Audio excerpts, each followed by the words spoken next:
Ugh, if you can't tell by the sigh and the eye roll that I really want to do this video. I don't really...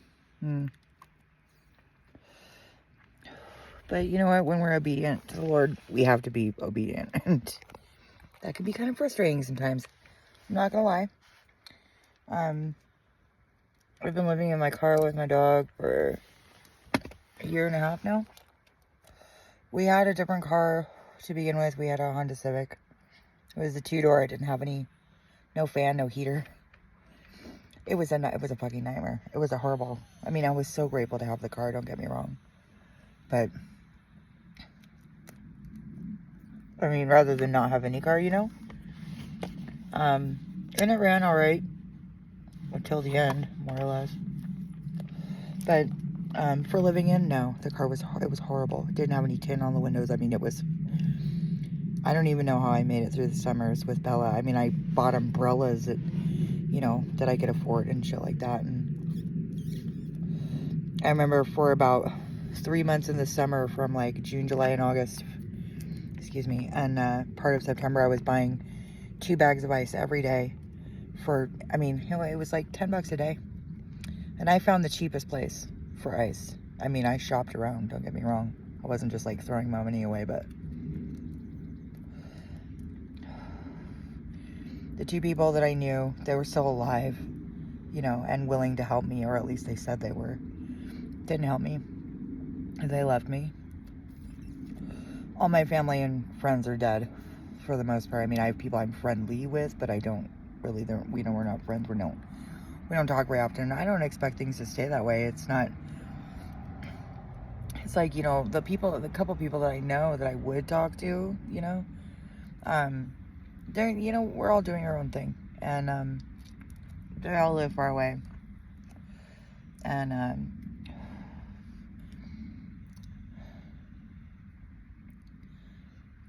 so all my friends and family died. I mean, like 12 people died in less than 6 years, and that started in 2019. My mother died, and it was totally weird the way she died. I'm not saying it was foul play or anything, but it was weird. The way she died was really weird. I mean, it was weird, and it was also completely unexpected. Completely unexpected. Nobody saw that coming. And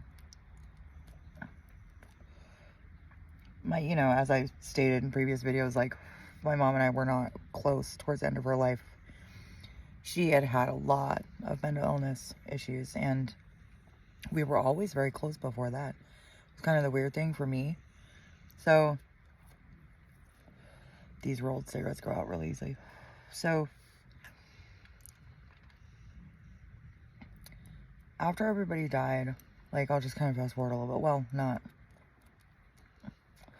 Bella and I were living in a house in Napomo that I had been hired to work for a man named Jerry Murphy, and he died, apparently.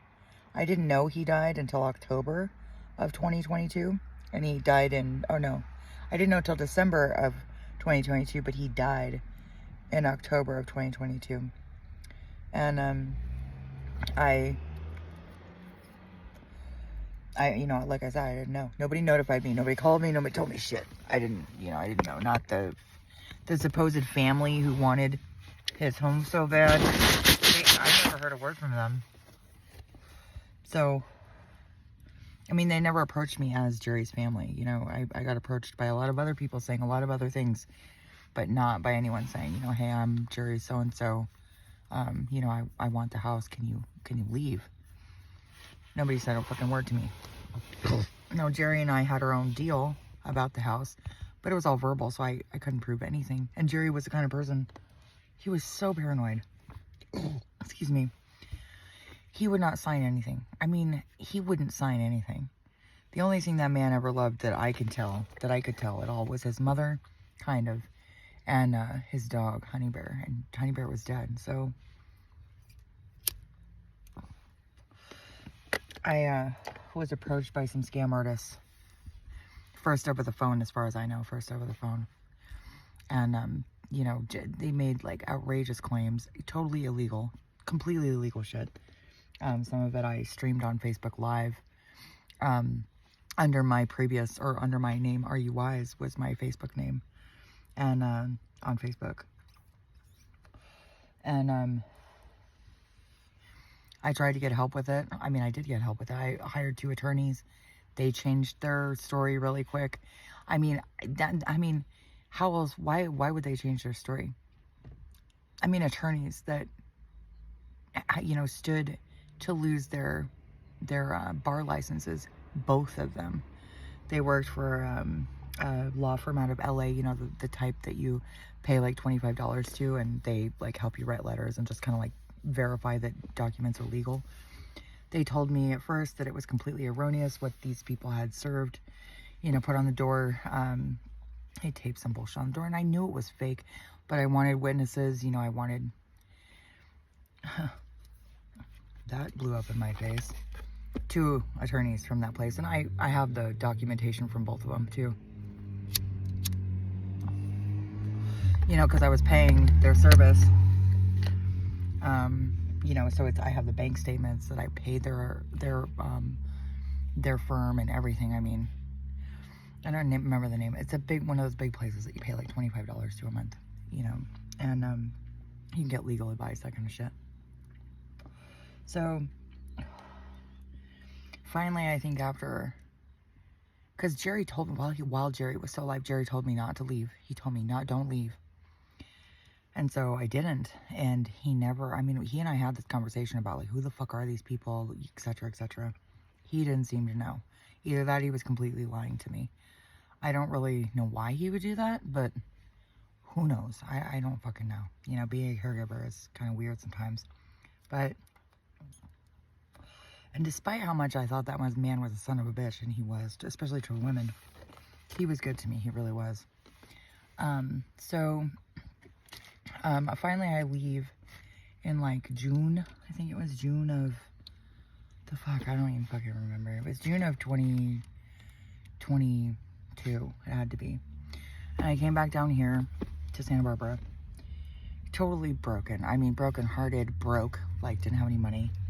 And just fucked up. Like, my younger brother had just died. And the worst part about it was these people who had tortured me in Jerry's house. I mean it too. I mean that 100%.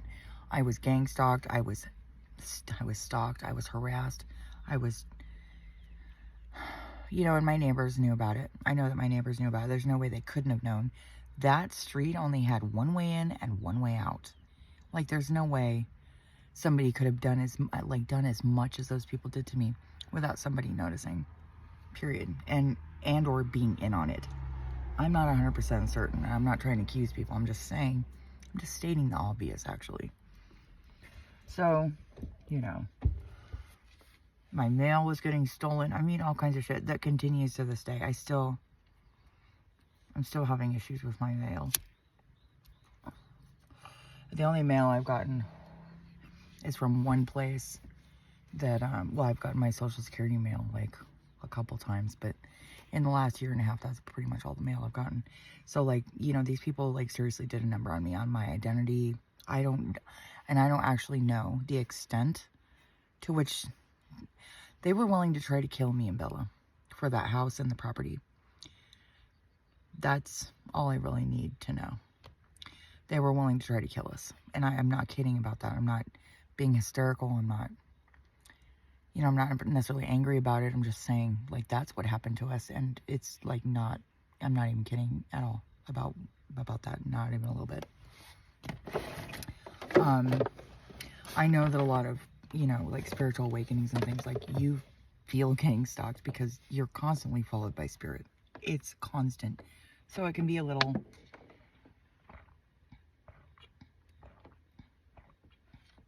It can be a little nerve-wracking sometimes. But this was people. This was not spirit. Yeah, no. I mean, spirit was trying to help me.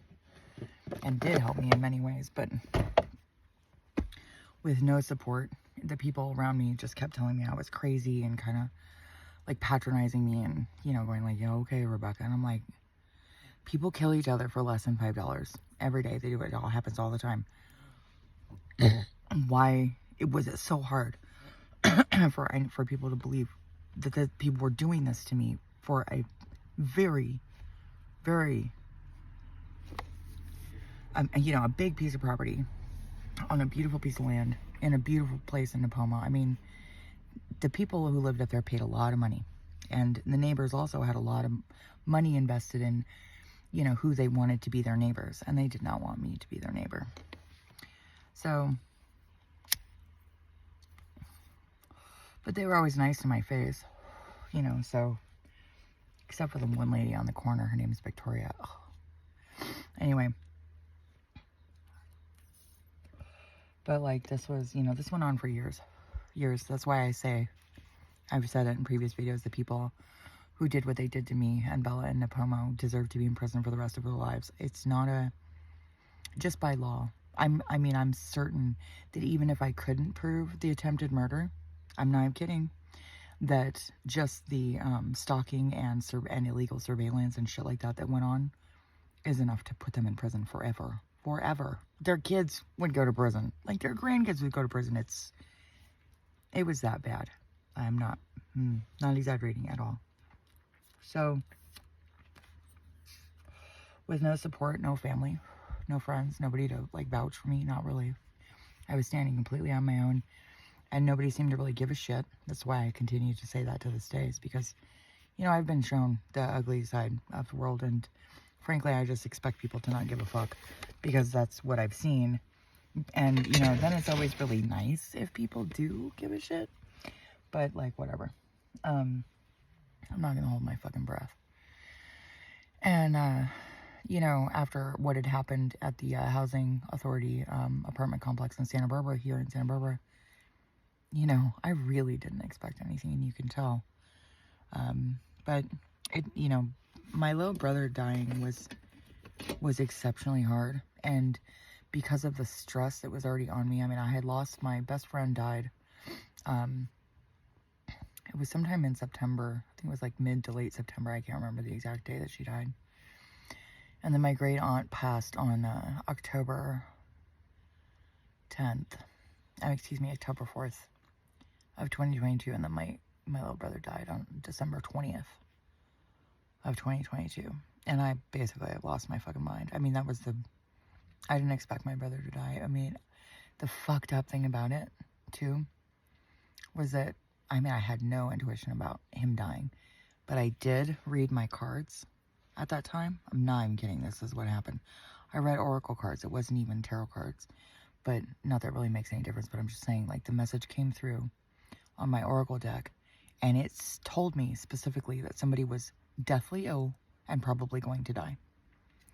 I called a couple people, and the fucked up thing is that it never even occurred to me that it was my little brother.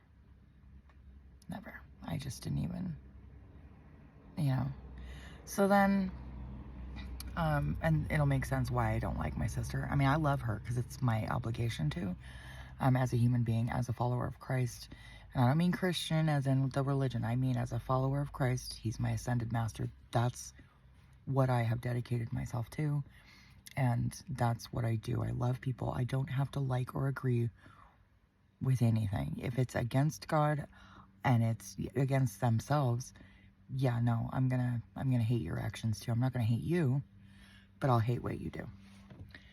And you know, there's a big difference between loving somebody and liking what they do, you know. So I find out, so, you know, my brother dies, and somehow in the conversation with my sister, the day that he died, we started talking about Jerry Murphy, and she said she had been contacted by somebody named June Murphy. Now, you have to understand that these people were talking to people that knew me. They called my sister, they called my ex, and not just Michael, they called my ex Tim Diaz from, like, by that time, I think we had been broken up for like 10 years. So, and they had every chance to call me. They called a lot of other people too. I think they talked to my stepfather. They talked to people who don't even fucking know me. Like, I hadn't talked to those people in 20 years or more. And if I did, it was like I saw them at a birthday party of a something, you know, like, I mean, I'm not connected to those people. I don't talk to them. You know, we don't even exchange Christmas cards. You know, it's like that. And not that we're like, you know, have animosity, or I don't have animosity. I don't have animosity towards anybody really, though. Although there was a group of people who pulled up right next to my car earlier, woke me up from a nap, and then proceeded to talk very loudly. Those people annoy me, but animosity, no. So my sister tells me about these people contacting her, and I'm like, what the fuck? Why didn't you call me? She never said a fucking word to me about it until my brother died, and she had my phone number. You know, she had all kinds of chances to get a hold of me. Didn't do it.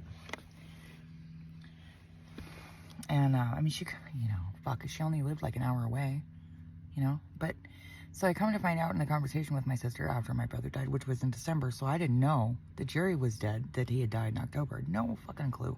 Like I said, nobody called me.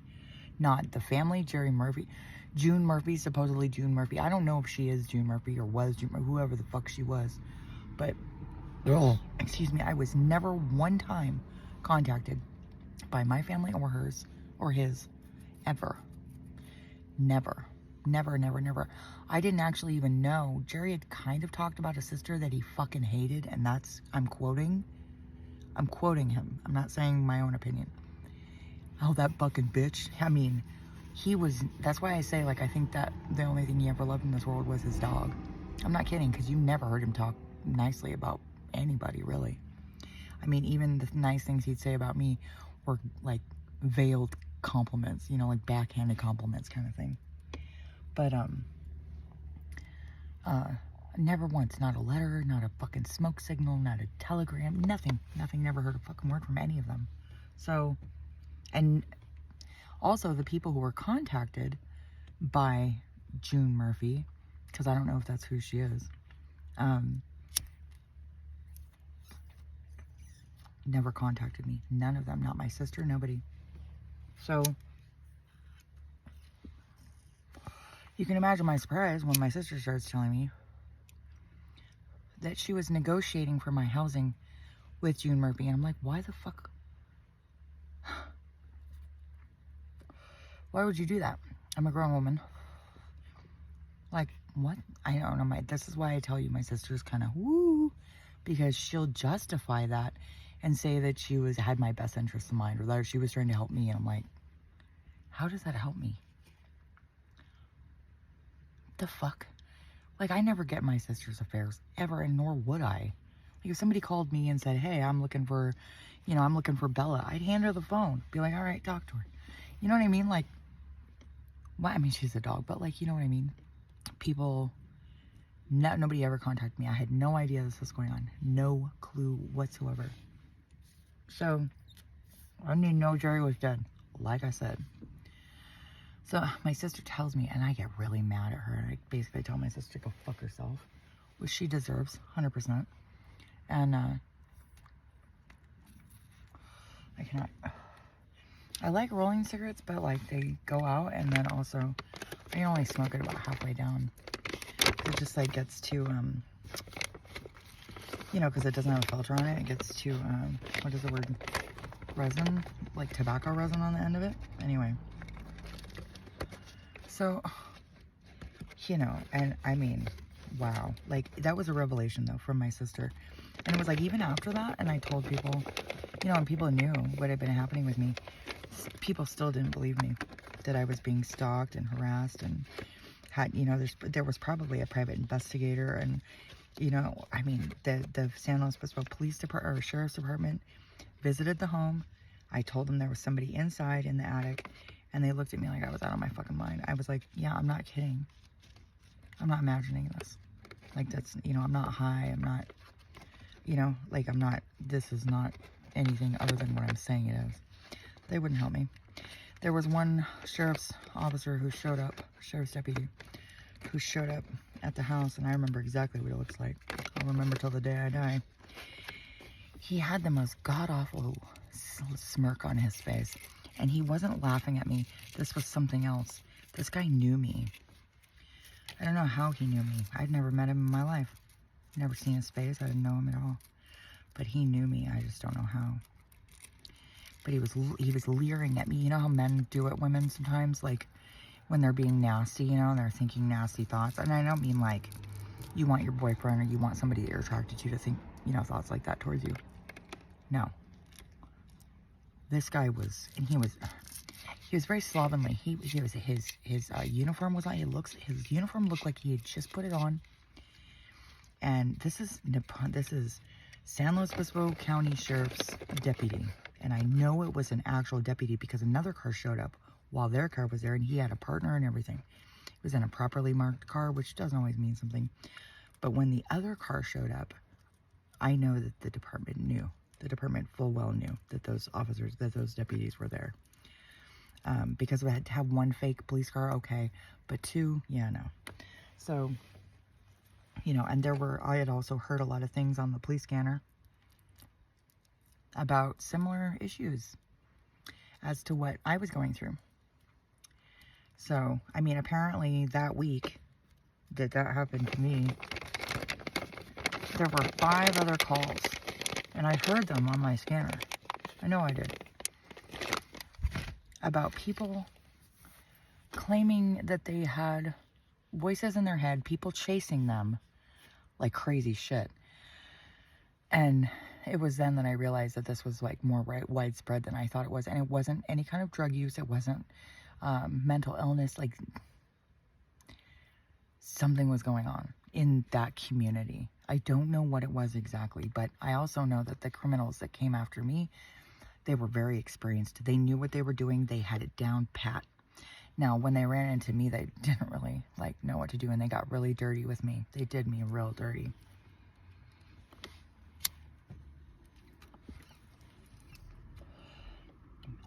I mean, they tried to kill me and my dog. I'm pretty sure more than once, but once at least that I know about, for like, that I really believe it happened at least once. But then there were people who followed me down to Santa Barbara. I mean, and it's gone on and off since I got back to Santa Barbara. Even now, not right now. I don't think anything's going on right at this moment. I'm not actually not even sure, but I don't feel it right now. Although I've gotten so fucking used to being stalked that I'm kind of like, whatever, you know. Anyway.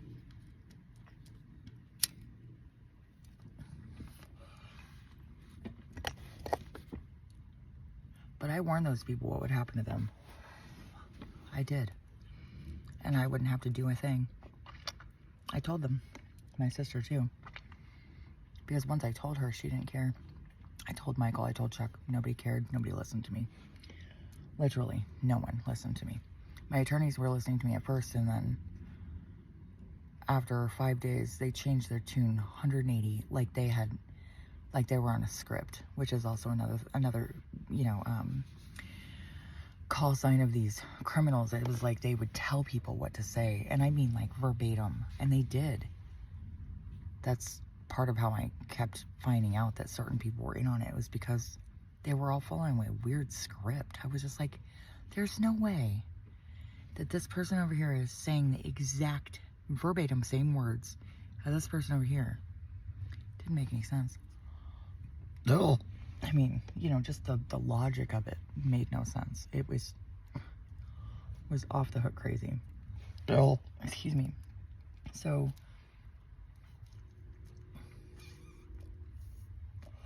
you know, my father died.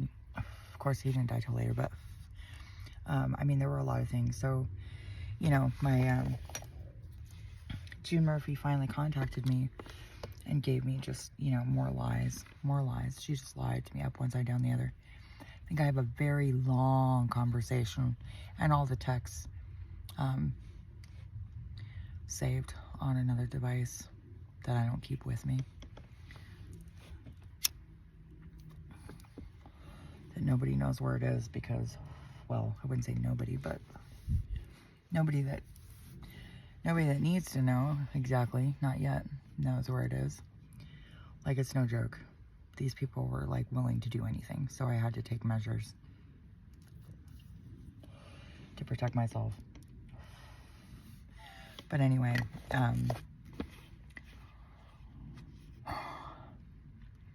So yeah, my sister was negotiating for my housing. Like, I'm a grown woman. I'm not like a kid, you know, and she justified all of it, which, you know, like, kind of surprised me. I didn't, like, think my sister would do that, but then there were a lot of things I didn't believe my sister would do, and she did them all. So, anyway,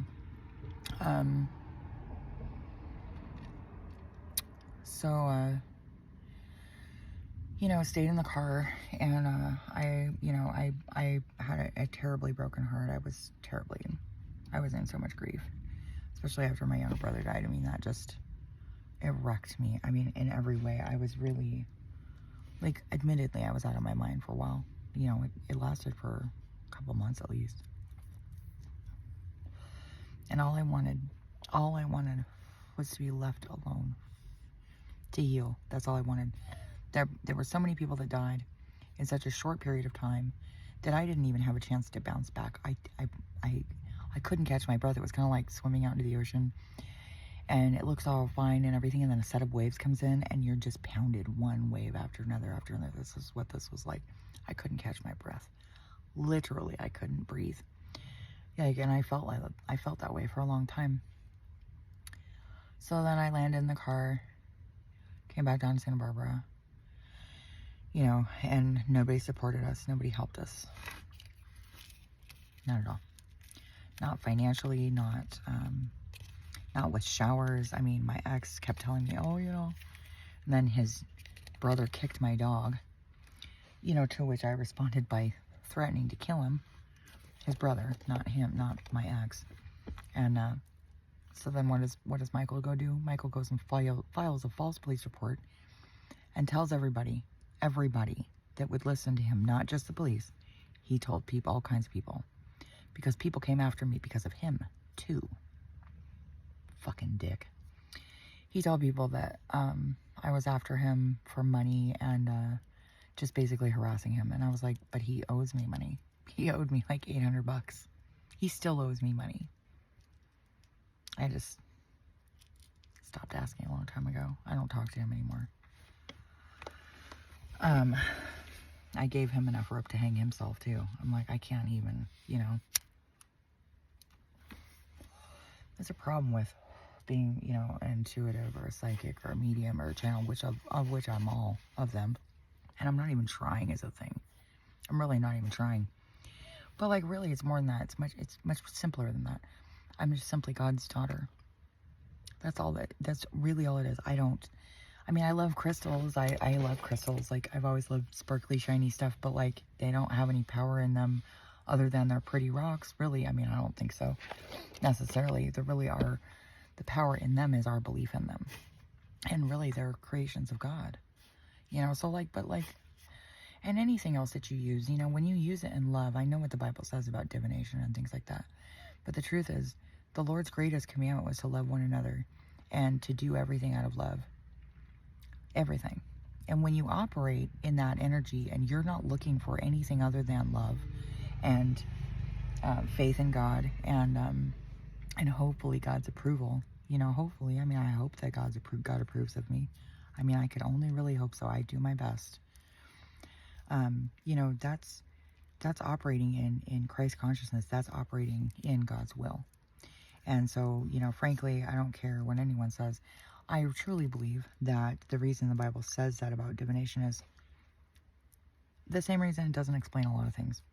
Because certain people put certain things in certain sacred texts so that we wouldn't understand our power individually. We wouldn't remember who we were, and if we did, we'd question it. So, you know, and I mean, that's some hardcore shit. That's a spirit all in of itself. It's really fucked up to make you question your own. It's like a weird kind of gaslighting, but you gaslight yourself with it. Is what I'm talking about. That's why I say it's a spirit, because it can only really work on you if you believe it or don't believe it. So,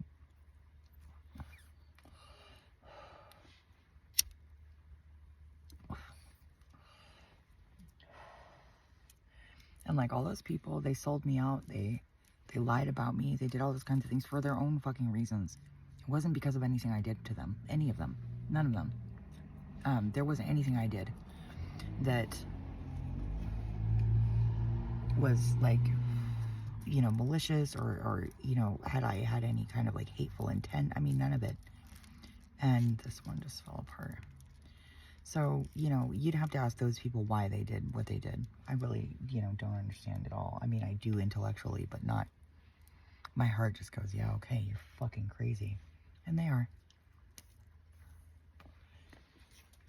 Anybody who would do what they did to me has no love in their heart. I don't care what anyone says, and certainly no truth. So, so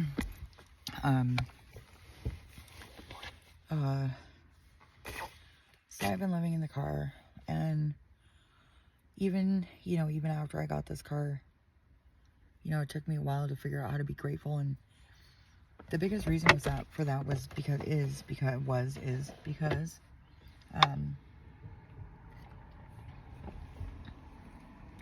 it's hard. It's very difficult to be grateful, to be, you know, the gracious person that you want to be, when you see evidence year after year. You've spent every Christmas alone for the last, you know, more than half a dozen years. No one to kiss on New Year's. No one to tell you you're going to be okay. Literally no one to hold your hand when all these people die in your life. Important people, not just like a friend of a friend or some shit, you know, like.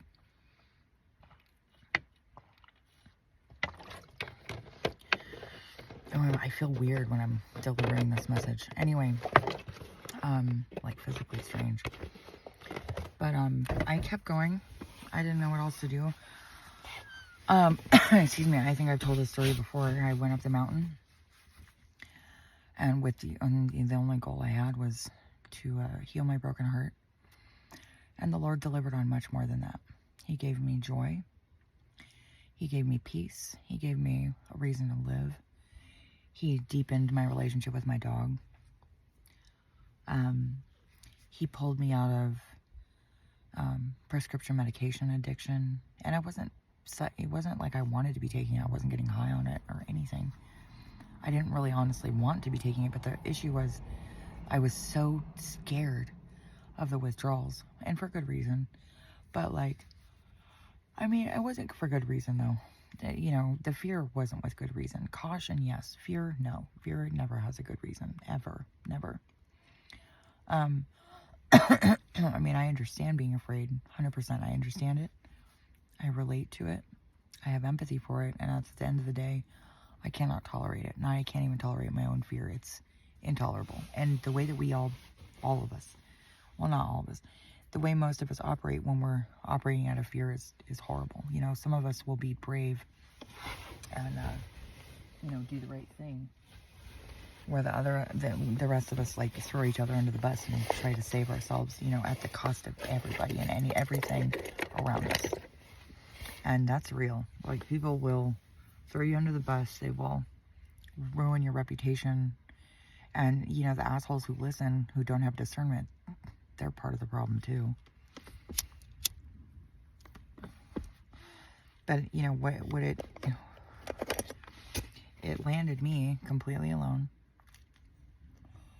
No help, no support, you know, amongst a lot of people using a lot of drugs and a lot of alcohol. No one to depend on, no one. Myself and God, that was it. And, but God used my faith. And I got through it. So now, you know, I'm sitting here and I'm kind of wondering, you know, what's the deal with justice, Lord? You know, like what, you know, when I saw that, it's not necessarily something I need to witness or be a part of necessarily. And at the same time, like, but still, like, where is it? You know, what's going on? And, you know, the Bible is very clear. Not just the Bible, but, you know, God is very clear about when you question him, you take your questions to him. You don't talk to someone else about it. You know, you pray about it. You meditate on it. You meditate on his word, because his word will tell you the truth. And discernment. The Holy Spirit will always tell you the truth. But you have to discern it. And it's not always easy, especially when you're emotional. You know, especially when you're sitting in your car day after day, night after night, and still no one cares about us. Not really that I can tell anyway. You know? I mean, I would say that the people who have donated to my GoFundMe account care.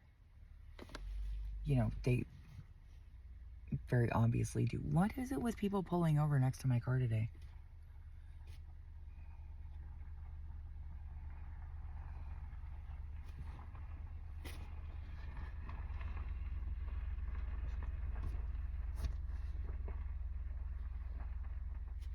I don't know, maybe they're just turning around like, no, they're reversing.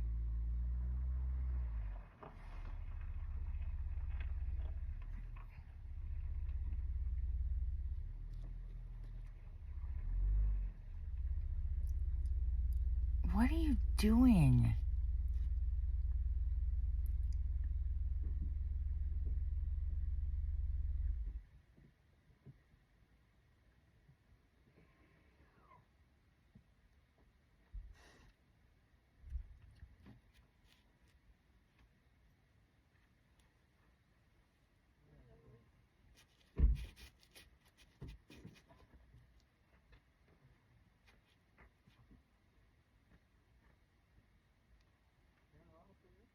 I think they're just stopping to look, you know, like at the view or whatever. Who knows?